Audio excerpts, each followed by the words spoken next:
Senator Smith.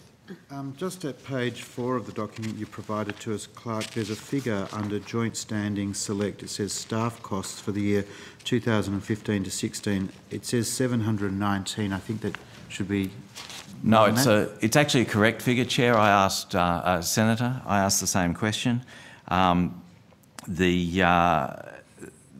figure represents just the tail end of some expenditure on the Joint Select Committee on the constitutional recognition of Aboriginal and Torres Strait Islander peoples.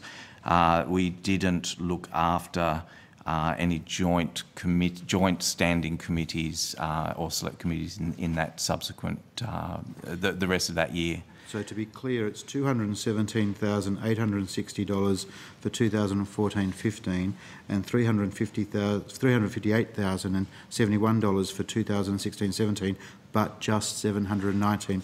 That is correct, Senator. Correct. I was surprised as well. Sorry. It's reassuring to know we read the documents you provide to us. The point that was being made in the AFR story was that there's a much heavier committee workload being experienced by the Senate, and whether or not that was providing the Senate with the best possible outcomes in terms of quality of reports, whether or not the Senate was providing enough courtesy to witnesses if senators weren't attending. What are the various options available to the Senate if it wanted to better manage committee workloads and references? Because there are two elements to that. There's the legislative program, which is set by government, but of course there's the references process, which is set by the Senate itself. What are the various options that the Senate could employ? Well, Senator, I think I'd be echoing Dr. Lang and Mr. Evans in saying that really the question here is one for senators rather than for the department, particularly to dictate. It takes a majority of senators to send a reference to a Senate committee, and senators themselves over many years have I think recognised that there's a limit to their capacity to be involved in committee inquiries.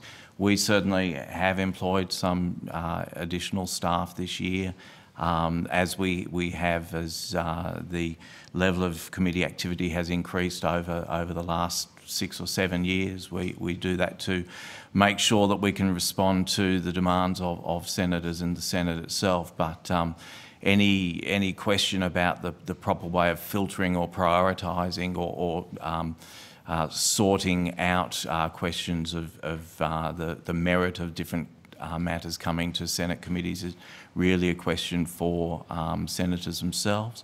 I think in a previous round of estimates we've talked about the Selection of Bills Committee, which has on its agenda at every meeting a list of the extant Senate committee inquiries before each committee, which are intended to help that committee to understand the workload of those committees that matters are being referred to. We don't have a similar filtering process, I guess, or information process for other committees.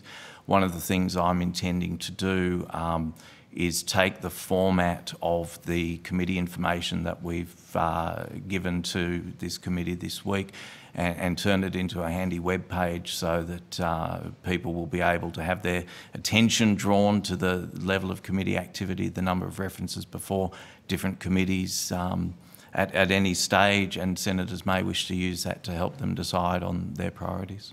But the committee system is a hallmark of the Australian Senate. It's one of the things that distinguishes it from other upper houses around the world. Are you concerned that the work that's being done by committees, the value of that might be being diminished because of the limited time that senators might have to apply themselves to certain inquiries because of the number of inquiries they have to participate on? Look, I do have... Have you seen any signs of that thus far? I do have the same concerns in that area as I think my predecessors have, but you've nailed the source of the possible problem there, Senator, which is the ability of senators to give due consideration to the matters that do come before committees. That's the real limitation on the quality of committee work. I mean, we've seen some very good committee reports coming out of the committee office consistently over many years now. I think one of the other strengths of the Senate committee system is that the Senate can choose which matters it considers should go to committees and be considered by committees. If you look at many of the other committee systems in many other parliaments, there's a limitation on what can go to many of their committees. You tend to have, particularly in lower houses, the sense that it's the government's program really that's going to committees. Well, one of the strengths of the Senate is that it is a majority of senators that send matters to Senate committees. The question of the ability of the system to continue to maintain the quality that Senate committees have a reputation for, very much in the hands of senators. But it would be a shame to attempt to artificially restrain the matters that can go before committees because of workload.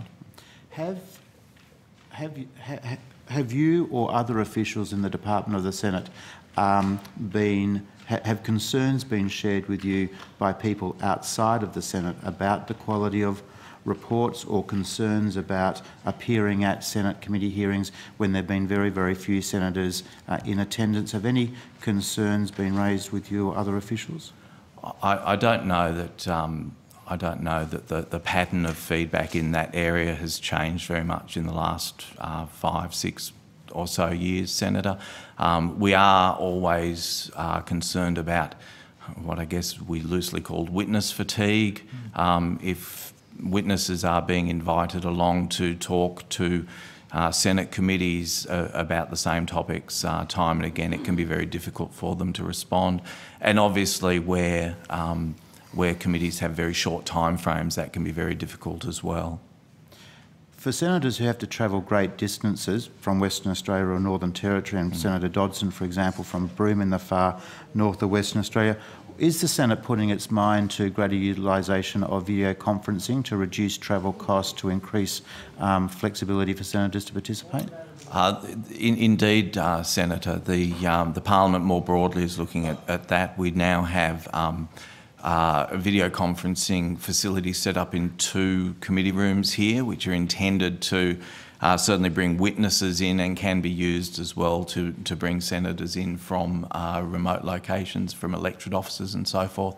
I understand that that there's a substantial piece of work being commenced by the Department of Parliamentary Services ICT branch to look at different ways of deploying video conferencing in senators and members' electorate offices as well, which may feed into that.